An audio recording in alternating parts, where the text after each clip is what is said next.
दोस्तों, आज हम एक मुलाकात ऐसे व्यक्ति के साथ कर रहे हैं जिनका परिवार भारतीय सेना के अंदर सेवा देते रहा है और ये शख्सियत हमारे साथ में है। और अभी जो हालात हाजरा, जो वक्त, जो समय चल रहा है, इसके अंदर इनकी क्या सोच है, इनका क्या विचार है, क्योंकि इनका सारा का सारा इनके रिश्तेदार, इष्ट मित्र, पारिवारिक सदस्य भारतीय सेना में हैं। वतन की हिफाजत के लिए अपने आप को समर्पित किए हुए हैं। तो बातचीत करते हैं और इनके अनुभव भी जानते हैं। सर, ये बताएं कि आप जो परिवार के सदस्यों को देखते हैं कि वो भारतीय सेना के अंदर हैं, वो कौन कौन हैं और कितनी पीढ़ियों से हैं, थोड़ा उसकी जानकारी हमारे को भी दें। मेरा नाम अली मोहम्मद फलाई है और मेरा गांव भंबेवा है, जिला जींद में।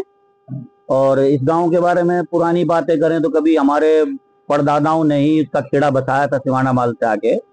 तो सेना में हमारे यहाँ हरियाणा में तो ऐसे कर ही रहा है, लेकिन मेरे परिवार में भी मेरे बाप से बड़े मेरे ताऊ दो रहे, मेरे बाप से छोटे मेरे चाचा रहे।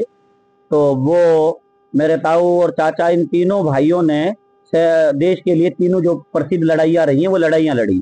और क्योंकि मेरे फादर भी जो है गवर्नमेंट जॉब में थे, इरिगेशन डिपार्टमेंट में थे, तो उस वक्त वो डोजर चलाते। तो जब युद्ध में जरूरत बात आई तो उन्होंने भी मूवमेंट किया साथ में। उस वक्त तो सब लोग जो है तन मन धन से सेना के साथ थे। तो तीनों लड़ाइयाँ लड़ी। और मेरे चाचा जो मेरे बाप से छोटे थे, बड़े ताऊ का नाम नजीर अहमद, छोटे ताऊ का, उनसे छोटे वाले का नाम सफिया, जो अभी जिंदा हैं, गांव में हैं, वो रिटायर्ड हैं, जिंदा हैं। और छोटे चाचा और ताऊ एक्सपायर चाचा ताजुद्दीन जो हैं, वो तो बल्कि अपनी बटालियन में जो उनकी कंपनी थी 7 लोग ही बचे। उनका हेडक्वार्टर रुड़की था।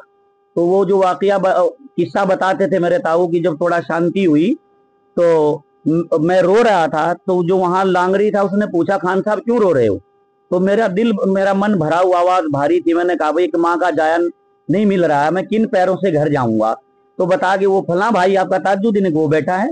तो एक नई ऊर्जा सी मिली। और जो मेरे ताऊ अभी जिंदा है, सफिया के नाम से जाने जाते हैं, वो ये बताते हैं कि हम जंगल में रहे, जब लड़ाई हुई 71 की लड़ाई के बारे में बताते हैं। हम जंगल में रहे और पत्ते खाए। उसके बाद जब हम लाए गए, हॉस्पिटल में रखा गया, तो कई दिन के बाद आधा टुकड़ा रोटी का डॉक्टर ने परमिट किया था। फिर अगली में बात कहें, ये मेरे ताऊ नजीर से ही मेरे 2 भाई पाले खान, वो आर्मी में रहे। बल्कि आर्मी में रहते वो शांति सेना जो भारत की ओर से श्रीलंका गई थी, वो मेरे भाई उसका हिस्सा भी रहे हैं। और उसी तरह उनसे छोटे असगर अली, वो भी आर्मी से रिटायर्ड हैं। अब मेरे जो हैं भतीजे हैं, आर्मी के अंदर भतीजे भी हैं, 4 भतीजे हैं, कई भाई रिटायर्ड हैं। और अगर ससुराल की बात की जाए तो मेरे चाचा ससुर हैं, वो आर्मी से रिटायर्ड हैं। अभी उनका बड़ा लड़का है, वो इस वक्त जो है वो श्रीनगर में पोस्टेड है, वो आर्मी में है। मेरे मामा भी, यानी ननियाल ददियाल, पूरी तरफ से कहें तो हम जो है आर्मी से रिलेटेड है। और हमें गर्व है, फख्र करते हैं हम भारतीय सेना पर। हमारा पारिवारिक संबंध है, यानी ये कहें हम कि हम उसका हिस्सा हैं। एक चचाजाद भाई मेरे जो है इस टाइम आईटीबीपी में है, और बहन की तरफ से भी 2 देवर जो हैं वो आईटीबीपी में हैं। और पूरे परिवार को अगर देखें तो चाचा ताऊ में देखें तो हमारे बहनोई, खुद मेरे बड़े बहनोई वो आर्मी से रिटायर्ड है। ताऊ की बेटियां हैं, वो आर्मी से नहीं, 10-12 यानी हमारे जो बहनोई होते हैं वो आर्मी से रिटायर्ड है।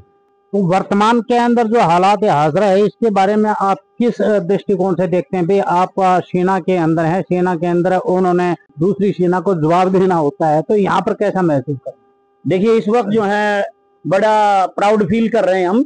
और विशेष रूप से जो अभी ये घटना जो घटी थी, तो जिस प्रकार से उन्होंने ये घिनौना कृत्य अंजाम दिया था, और फिर जिस तरह हमारी सेना की तरफ से ये कार्रवाई की, उसका ऑपरेशन का नाम सिंदूर रखा गया कि किस तरह से हम नारी को प्राथमिकता देते हैं। और सरकार ने जो ये फैसला लिया, उसके बाद आर्मी ने जो ये कदम उठाया, और उसमें भी जो लीड रोल में जो हमारी मातृशक्ति रही, विंग कमांडर वोमिका सिंह और कर्नल सोफिया कुरैशी, इन 2 महिलाओं ने जिस तरह से लीड किया, पूरी दुनिया को ये दिखा दिया कि किस तरह से भारतीय सेना कार्य करती है और वो किस तरह औरतों को प्रायोरिटी देती है, उनको प्राथमिकता देती है।